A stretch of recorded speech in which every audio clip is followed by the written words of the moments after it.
Ayan guys, magluluto tayo ng gulay sayote. Gisa.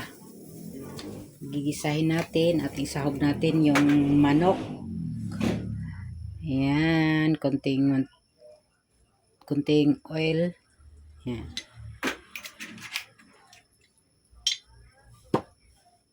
Initin muna natin. Ayan.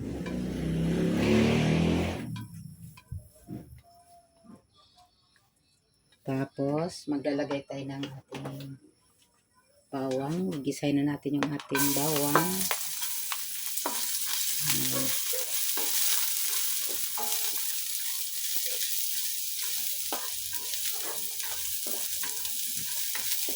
Ilagay natin yung ating sibuyas.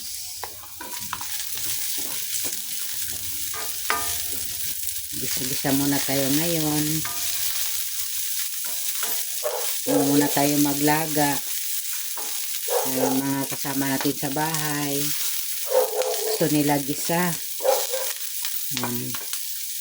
So, sunod naman natin yung ating kamatis.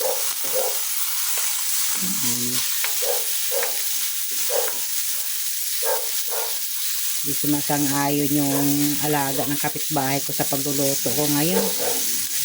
Nag-iingay din yung alaga ng kapitbahay ko. Ayos lang yan para sa tuloy ng ating pag-vlog, ng ating pagluluto. So, ilagay na natin yung ating manok yung sasahog. Yan, gigisahin natin. Yan lang, simple magisa.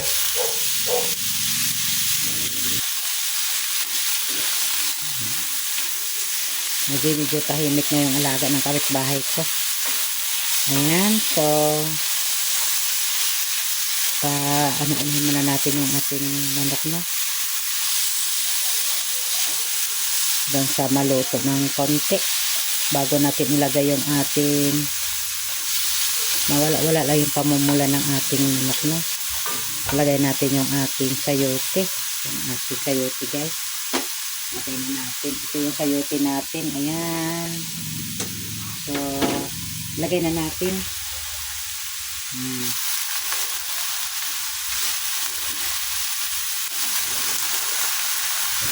Tatlong pirasong sayote ito guys. Hiniwa ko.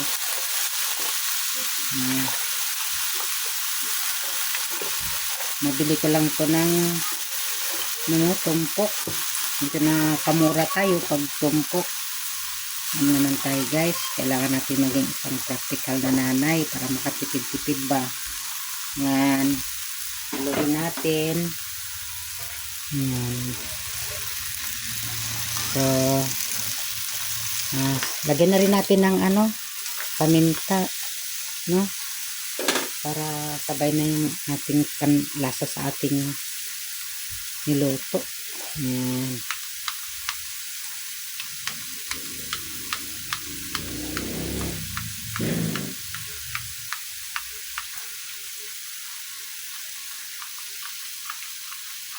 So, ayan. Dami na. Ayan natin.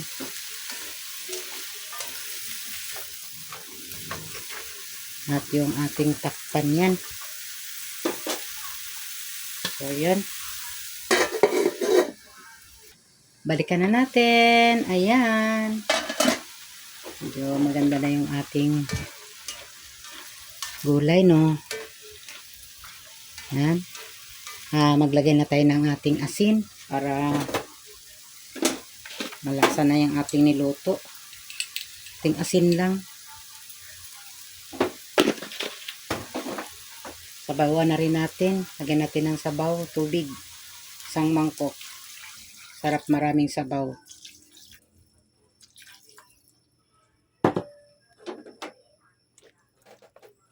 Maglagay na rin tayo ng ating bitchin. Yan. Luin natin. Tapan naman natin ulit. Yan. Balikan natin. Wow, kumukulo na siya. Ang ating sayote. Sayote natin guys.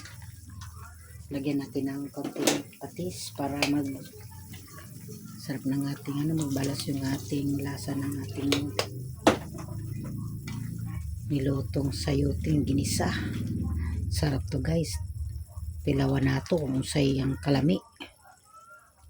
Wow.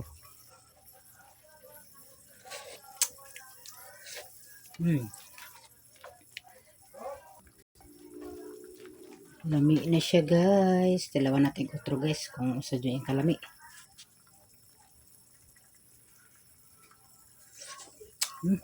Okay na. Sarap. Pero tignan natin pala yung ating sayote kung luto na. Medyo matigas pa siya. Palambutin pa natin. Ano na natin ulit guys. Uy. Ano natin ulit. Trog. Pumok na ang atong lambot na ba yung natin sayote.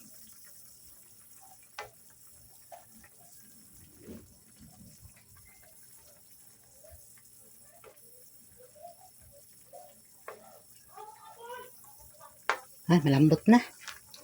Okay na. Mga unata guys. Luto na ang atong ulam na sayote with chicken. Wow, sarap.